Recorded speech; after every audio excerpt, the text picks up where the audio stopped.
अस्सलाम वालेकुम स्टूडेंट्स, मेरा नाम आसिफ इकबाल है और आज हम सीखेंगे कि एक्सेल के अंदर एक कैलेंडर कैसे बनाया जाता है। तो अगर आपने मेरा चैनल अभी तक सब्सक्राइब नहीं किया तो इसको सब्सक्राइब कर दें और बेल के आइकन को प्रेस कर दें ताकि मेरी हर आने वाली नई वीडियो का नोटिफिकेशन आपको मिल सके। तो चलें शुरू करते हैं। एक्सेल के अंदर कैलेंडर बनाने के लिए यहाँ पर सबसे पहले आप मंथ का नाम लिख लें। जैसे मैं यहाँ पर जनवरी लिख लेता हूँ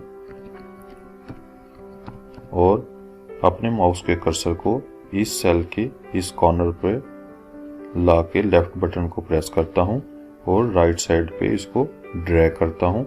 अब देखें नीचे एक ब्लूम नजर आएगा जिसके अंदर मंथ्स के नेम आ रहे हैं।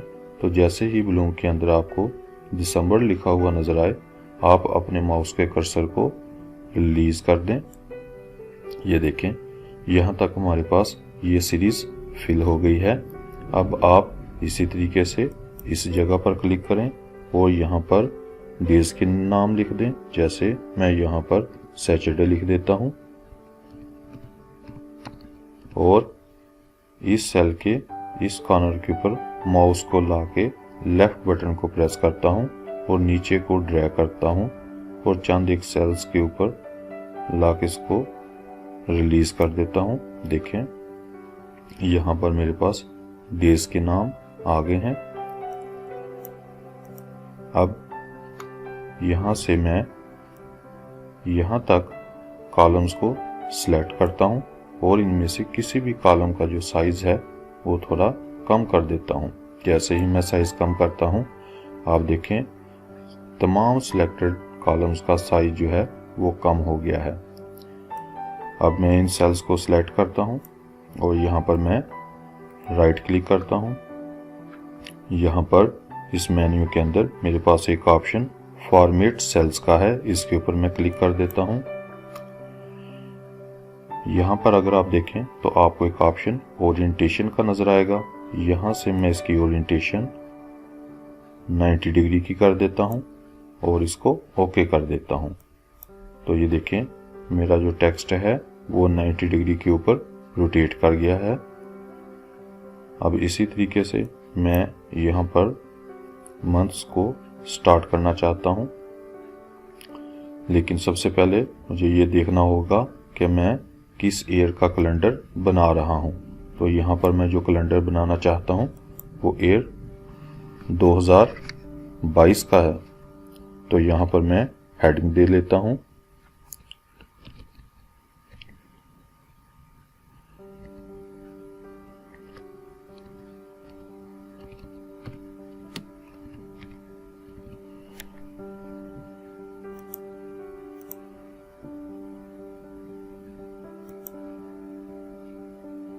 तो यहाँ पर मैंने हेडिंग दी है कैलेंडर 2022 और इसका साइज थोड़ा सा बढ़ा दिया है। अब इसी तरीके से मैं इस सेल को सिलेक्ट करता हूँ और यहाँ पर दोबारा से मंथ डेज के नेम लिख देता हूँ। जैसे यहाँ पर मैंने सैटरडे लिख दिया क्योंकि यहाँ पर भी मैंने सैटरडे लिखा हुआ है। तो इसको सिलेक्ट करता हूँ और अपने माउस के कर्सर को इस कॉर्नर पर लेके आता हूँ और लेफ्ट बटन को प्रेस करते हुए नीचे को ड्रैग करते हुए कुछ सेल्स के बाद इसको रिलीज कर देता हूँ। तो देखें इस साइड पे भी मेरे पास डेज के नेम आ गए हैं। अब मैं कैलेंडर 2022 की डेट्स यहाँ पर लिखना चाहता हूँ। तो कैलेंडर 2022 में जो जनवरी का मंथ है वो स्टार्ट होता है सैटरडे से। तो मैं यहाँ पर फर्स्ट डेट लिख देता हूँ और यहाँ पर सेकंड डेट और इन दोनों को सिलेक्ट करता हूँ और इस कॉर्नर पर माउस का बटन प्रेस करते हुए इसको नीचे को ड्रैग करता हूँ। देखें ब्लूम के अंदर आपको डेज के नाम लिखे हुए नजर आ रहे हैं। तो यह जैसे ही 31 आता है क्योंकि जनवरी 31 डेज का होता है, तो मैं इसको 31 के ऊपर ला के इसको रिलीज कर देता हूँ। ये देखें, यहाँ तक मेरे पास जो डेट्स हैं वो फिल हो जाती हैं। अब इससे अगला जो मेरे पास डे होगा वो ट्यूसडे होगा, तो मैं यहाँ पर ट्यूसडे को देखूंगा। तो जो फर्स्ट ट्यूसडे होगा यहाँ पर मैं 1 लिख देता हूँ और यहाँ पर मैं 2 लिख देता हूँ और इन दोनों सेल्स को सिलेक्ट करता हूँ और इस कॉर्नर से ड्रैग करते हुए इसको 28 तक फिल कर देता हूँ। ये देखें, मैंने इसको 28 डेज तक फिल कर दिया, क्योंकि फरवरी जो है वो 28 डेज का होता है। उसके बाद मेरा जो नेक्स्ट डे होगा वो ट्यूसडे होगा, तो यहाँ पर मैं ट्यूसडे को देखूंगा। तो फर्स्ट ट्यूसडे मेरे पास यहाँ पर मौजूद है, तो मैं इसको सिलेक्ट करूंगा और यहाँ पर 1 लिख दूंगा और उसके बाद 2 लिख दूंगा। इन दोनों सेल्स को सिलेक्ट करूंगा और इसी तरीके से मार्च 31 डेज का मैं यहाँ पर फिल कर दूंगा। तो यहाँ पर मेरे पास जो नेक्स्ट डे होगा वो फ्राइडे होगा, तो यहाँ पर मैं फर्स्ट फ्राइडे सर्च करूंगा। तो यहाँ पर मेरे पास फर्स्ट फ्राइडे यहाँ पर मौजूद है, तो यहाँ पर मैं 1 लिखूंगा और यहाँ पर मैं 2 लिख देता हूँ। इन दोनों सेल्स को सिलेक्ट करता हूँ ताकि मैं सीरीज को फिल कर सकूं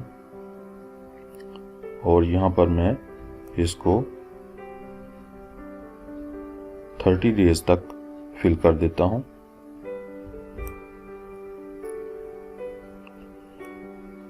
और यहाँ से मैं चंद एक नेम्स और बढ़ा देता हूँ।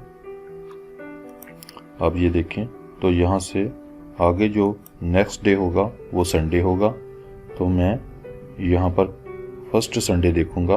तो मेरे पास जो फर्स्ट संडे है वो यहाँ पर मौजूद है, तो यहाँ पर मैं 1 लिख देता हूँ और यहाँ पर 2 लिख देता हूँ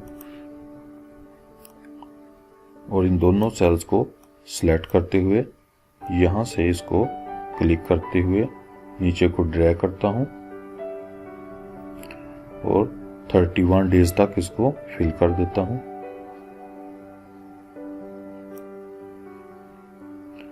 तो नेक्स्ट डे जो मेरे पास होगा वो वेडनेसडे होगा, तो मैं फर्स्ट वेडनेसडे को सर्च करूंगा।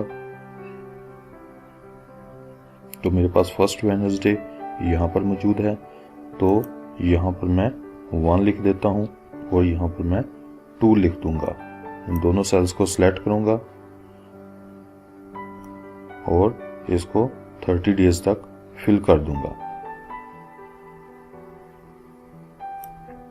नेक्स्ट डे जो है वो फ्राइडे होगा, तो मैं फर्स्ट फ्राइडे देखूंगा जो कि यहाँ पर मौजूद है और यहाँ पर मैं 1 लिख दूंगा और फिर 2 लिख दूंगा।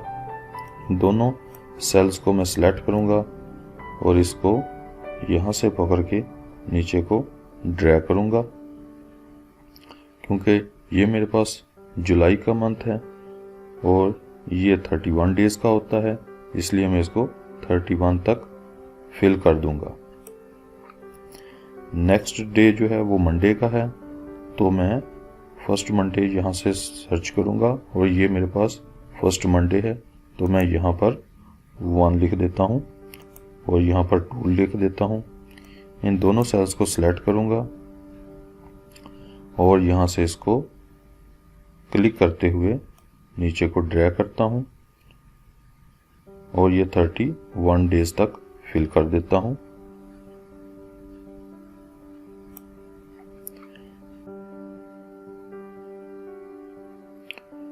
नेक्स्ट थर्सडे है, तो मैं थर्सडे को सर्च करूंगा। तो फर्स्ट थर्सडे मेरे पास यहाँ पर मौजूद है, तो मैं यहाँ पर 1 लिख देता हूँ और यहाँ पर मैं 2 लिख देता हूँ। इन दोनों को सिलेक्ट करूंगा और इसको 30 डेज तक फिल कर देता हूँ। नेक्स्ट जो डे है मेरे पास वो सैटरडे है, तो मैं सैटरडे को सर्च करूंगा। जो फर्स्ट सैटरडे होगा उसके लिए यहाँ पर मैं 1 लिख देता हूँ और यहाँ पर 2 लिख दूंगा।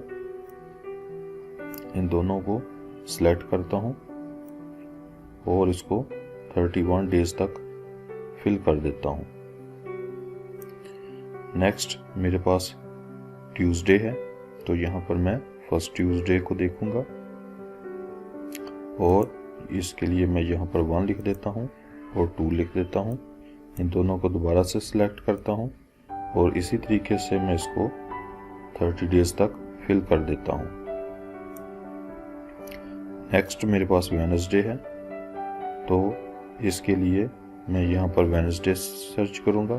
तो वेडनेसडे के लिए यहाँ पर मैं 1 और यहाँ पर 2 लिख देता हूँ। इन दोनों सेल्स को दोबारा से सिलेक्ट करता हूँ। इस डॉट के ऊपर माउस के लेफ्ट क्लिक को प्रेस करते हुए नीचे को ड्रैग करते हुए 31 डेज तक इसको फिल कर देता हूँ और यहाँ से इन दोनों को सिलेक्ट करते हुए लास्ट जो मेरे पास डेट है जो यहाँ तक है फिल कर देता हूँ और जो अजाफी डेज हैं उनको मैं यहाँ से डिलीट कर देता हूँ। यहाँ पर जो मैंने मंथ्स के नेम लिखे हैं इनको मैं सिलेक्ट करता हूँ, राइट क्लिक करके यहाँ से कॉपी करता हूँ और यहाँ पर मैं इसको पेस्ट कर देता हूँ।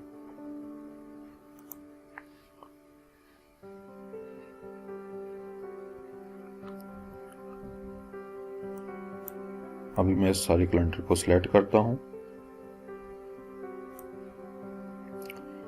और यहाँ पर मैं ऑल बॉर्डर के ऊपर क्लिक करता हूं।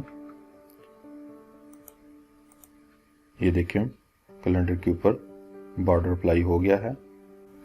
अगर मैं इसके गिर्द एक थिक बॉर्डर अप्लाई करना चाहूं तो मैं इस कैलेंडर को सिलेक्ट करके इस पर थिक बॉर्डर भी अप्लाई कर सकता हूं। उसके लिए मैं इस ऑप्शन के ऊपर जाऊंगा और यहां से थिक आउटसाइड बॉर्डर के ऊपर क्लिक कर दूंगा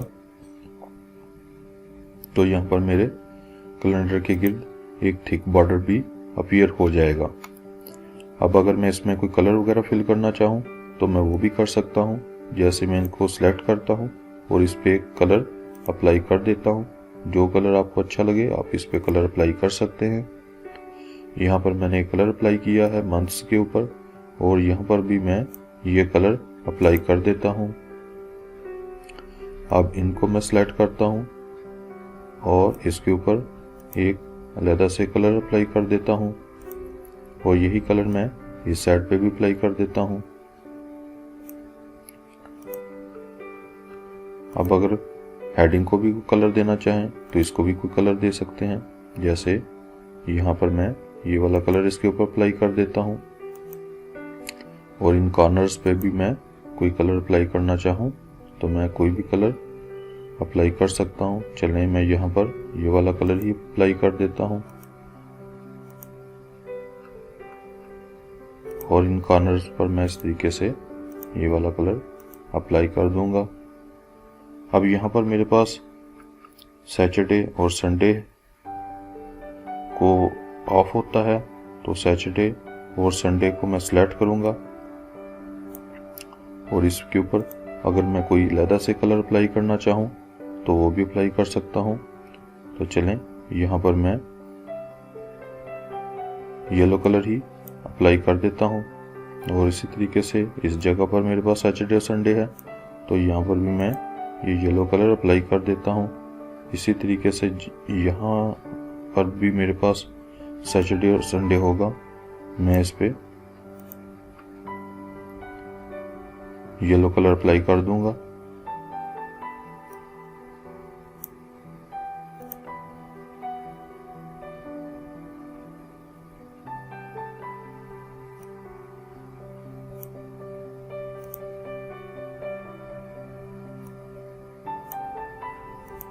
तो इस तरीके से ये मेरा जो कैलेंडर है वो तैयार हो जाएगा।